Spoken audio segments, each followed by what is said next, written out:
views and opinions expressed in this podcast by the host and or the guest do not necessarily reflect the views of the host and or Paranormal Buzz Radio and or its sponsors. Use of any material produced by Paranormal Buzz Radio without express written consent is prohibited. Paranormal Buzz Radio will not be held responsible for you holding your knees, crying, and rocking in a corner in a puddle of your own urine, or being beheaded by a group of children in the cornfield. In fact, if you come across a group of children in a cornfield, we promise to make fun of you as you run away screaming in terror. Listener discretion is advised.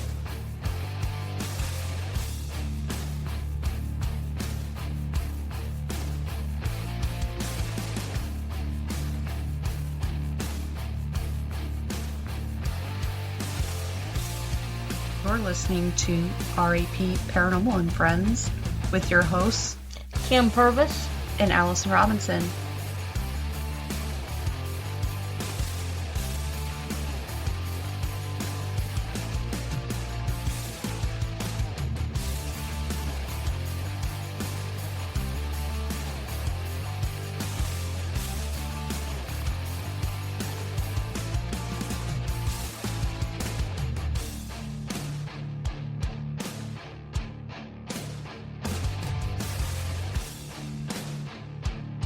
Make sure to check us out on our Facebook pages, RAP Paranormal and Friends and RAP Paranormal Busters, for up-to-date show information and events.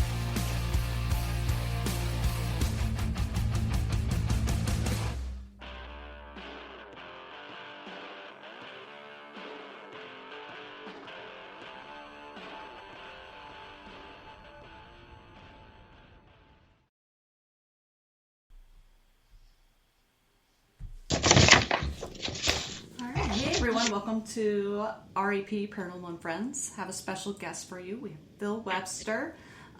Phill is an actor, writer, spiritual teacher, among other things. He has a book out called Letting Glow, a book which helps you kind of learn to connect with your intuition and encourages readers to explore their connections with their inner selves. So welcome, Phill, to the show. Thank you. Thanks for having me. Oh, yeah, absolutely. Now, let's kind of dive a little bit into your book, Letting Glow.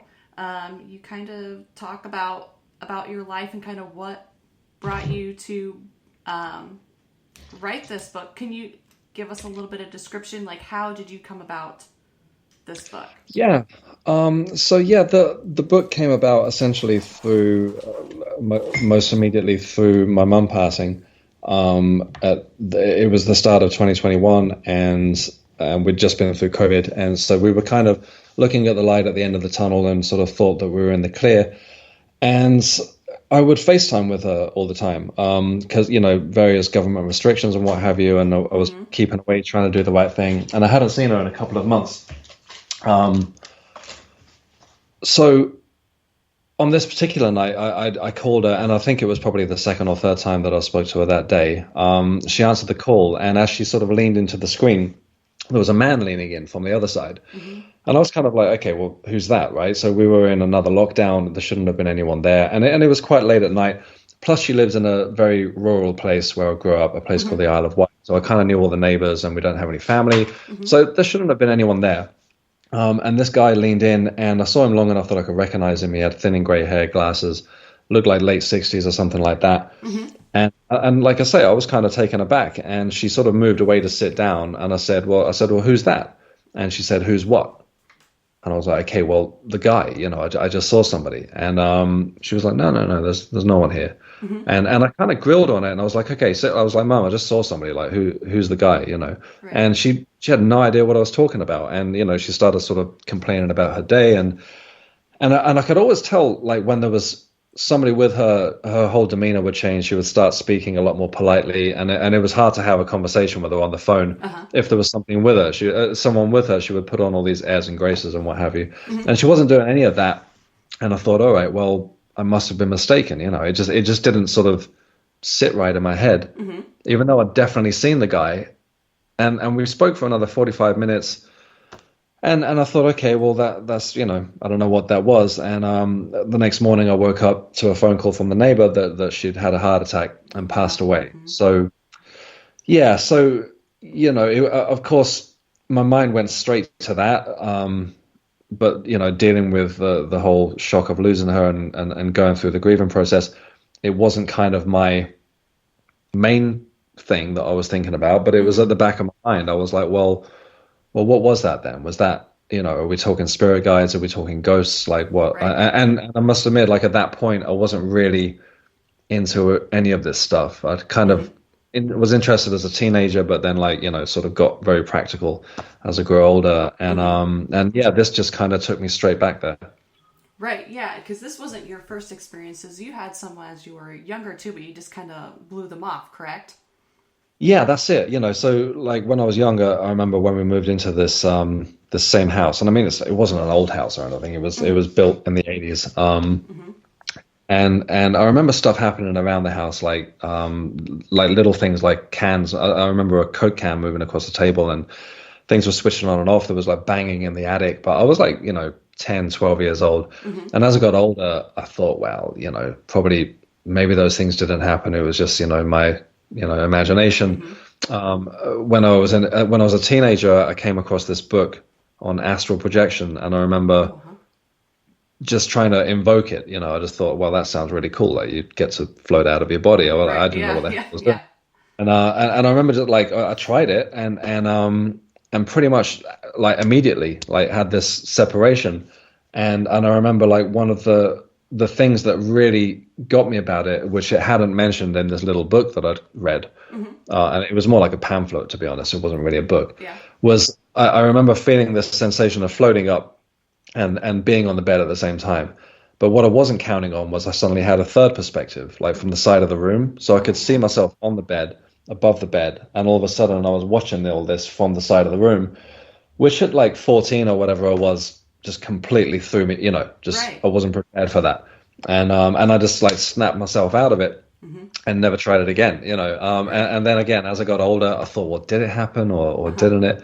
So yeah, just around my mum passing, it just really kind of opened all these questions back up again. Like, I dismissed this guy on the call, and if I'd have been looking at it how I look at things now, since exploring all this, I would have gone straight down there. I would have been like, okay, that's a clear sign that something's up here, and I would have gone straight to her, but I didn't. So it really, just made me sort of open the floodgates to exploring spiritual practices, and then really concentrating on mediumship.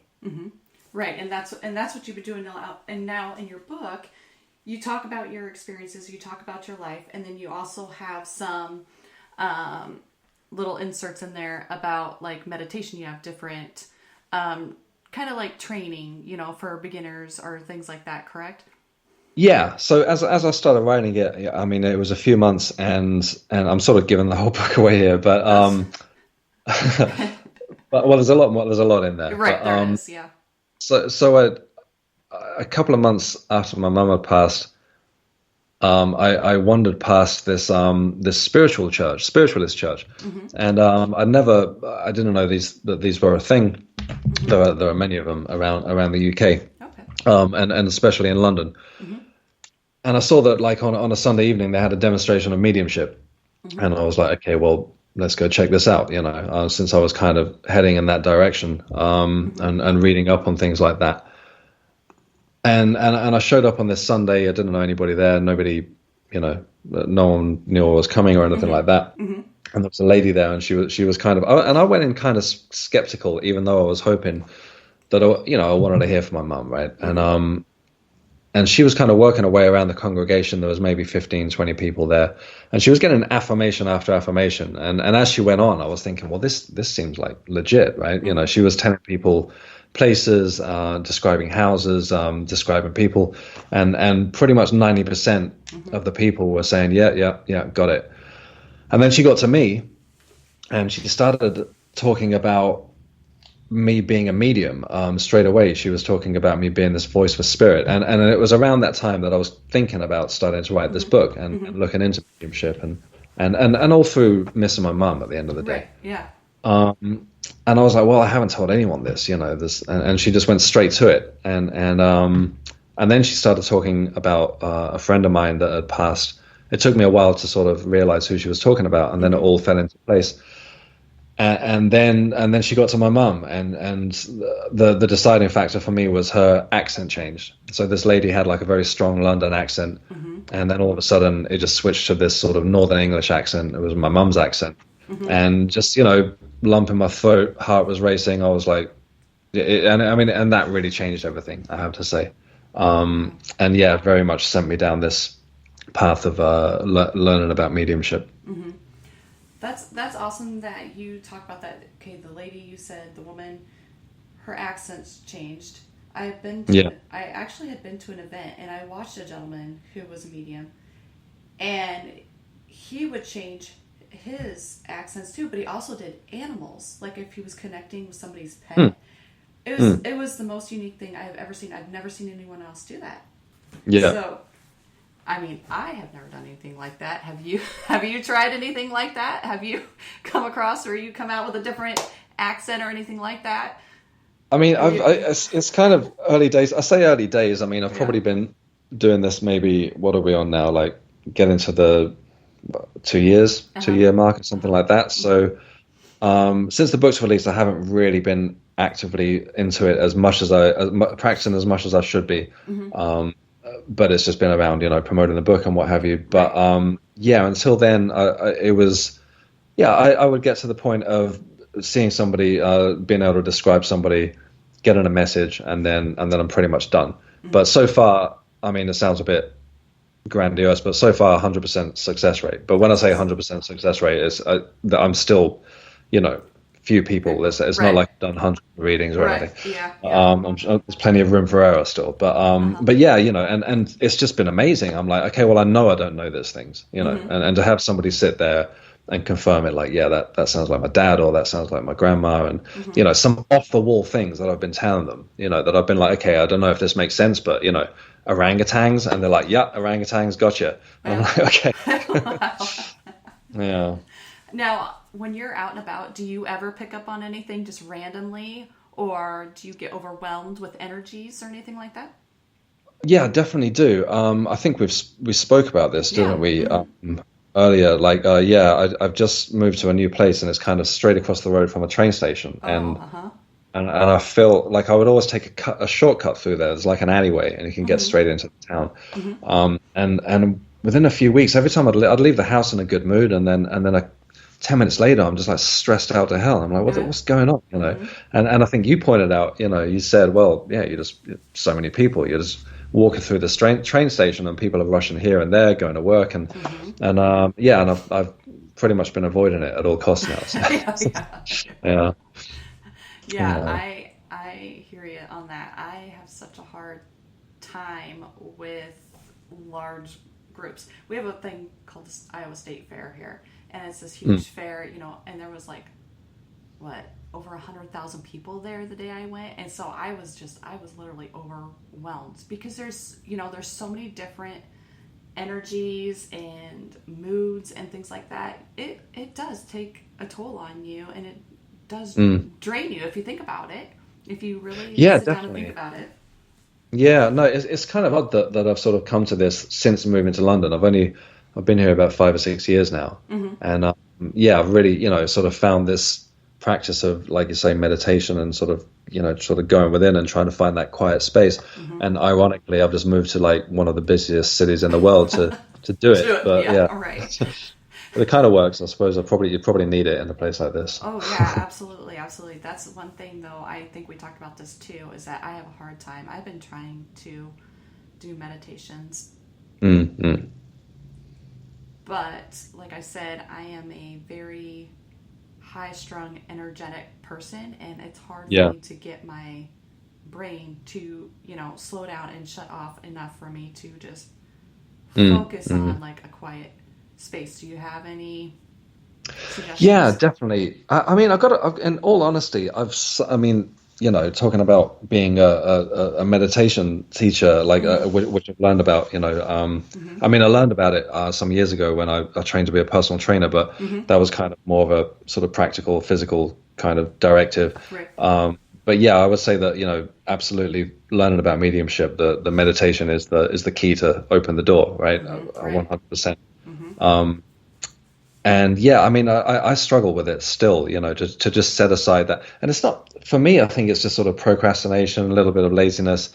I'll just think, well, I've got to do this and I've got to do that. And all these little things pop up. And then you realize you haven't meditated like you plan to.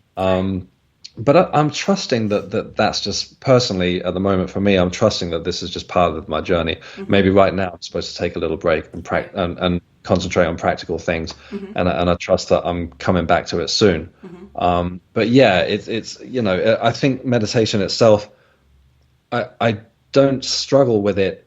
I did a talk recently at a festival here, and it was one of the first times I had an actual group of people show up, like maybe 50, 70 people or something. Oh, wow, And I was like, okay, wow, it was great. And then we did this meditation, and I kind of made the point of it about embracing the distractions, right? So we were at this festival, there was a lot of noise around us and people going by and music and stuff like that.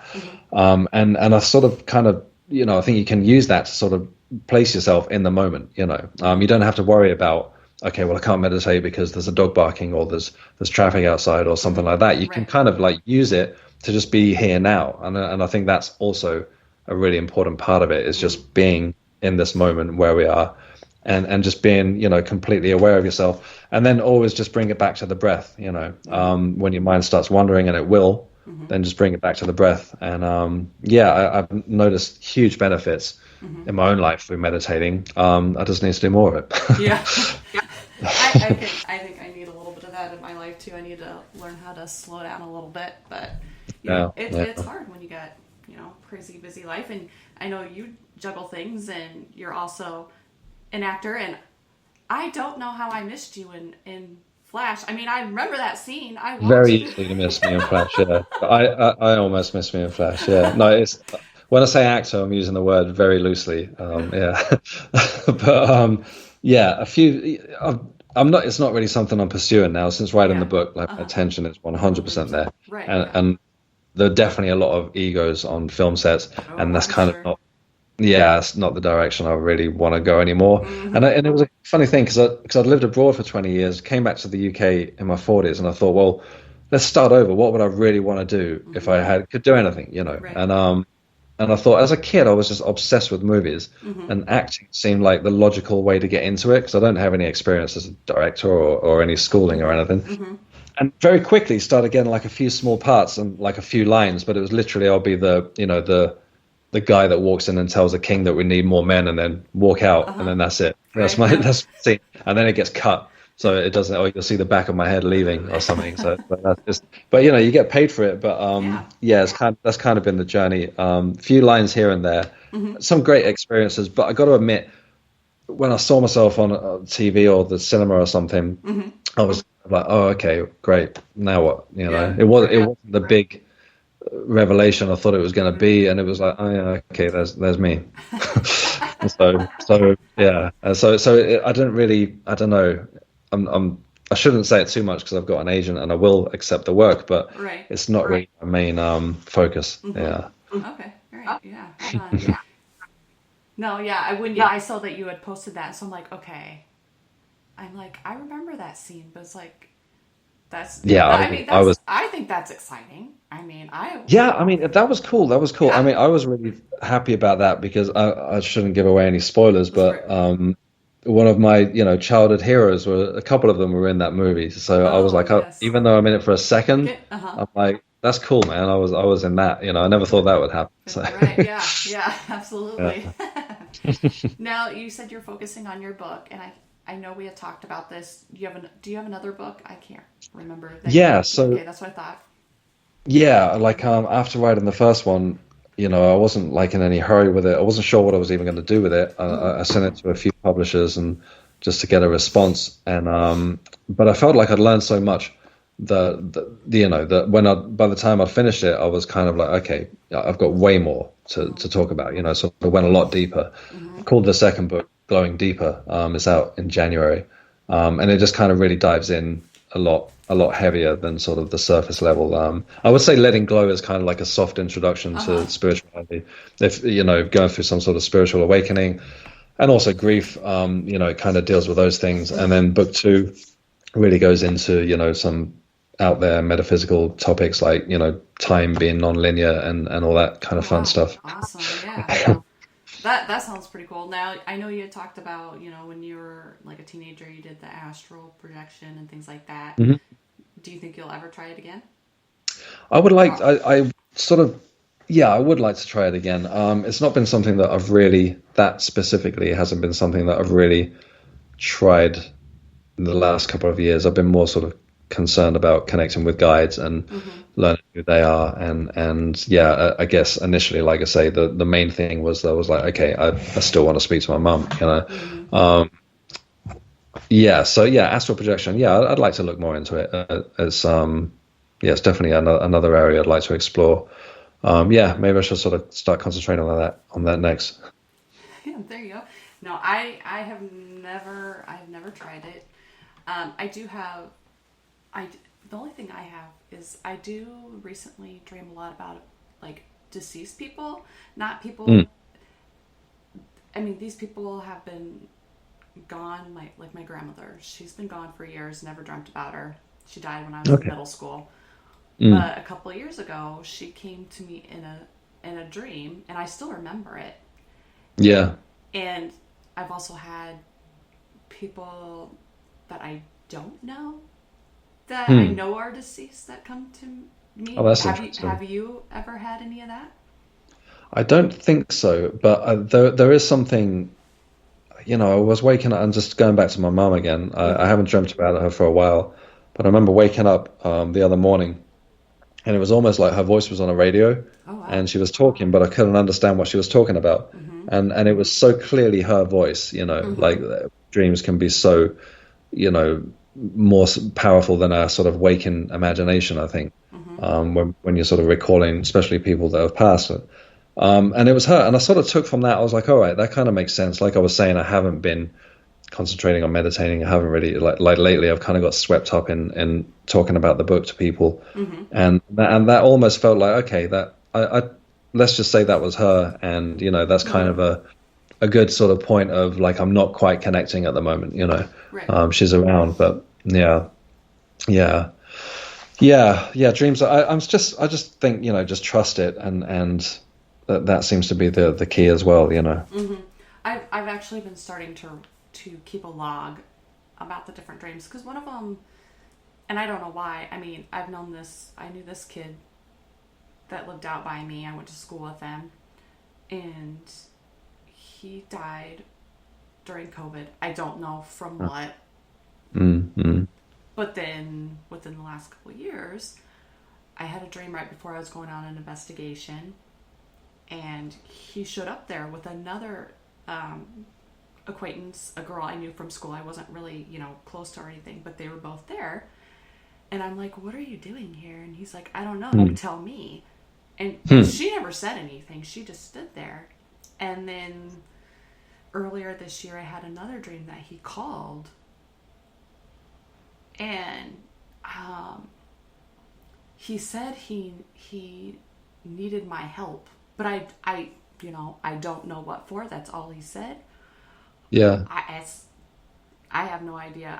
I've been writing this stuff down to see if anything connects at some point, but yeah. Have you thought of like actively sort of like trying to contact him, like just I haven't. yeah, I'm afraid because I channel, and yeah, I'm not like I. It's not something that I mean to do. Like if I'm on an mm, investigation, sometimes I may get so focused into something that I start picking up things that may not actually be in that location. They could be anywhere. mm, And then I go into this kind of weird trance-like state mm, that I mm. have to have a more experienced medium that I know Yeah, get me out of it. yeah, So I'm still trying to learn how to keep that all in check yeah, before I try to actually contact, someone. yeah. I know what you mean, yeah, yeah, yeah, definitely. Actually, talking of trance, I think that's actually the sort of path I would like to explore more. Mm-hmm.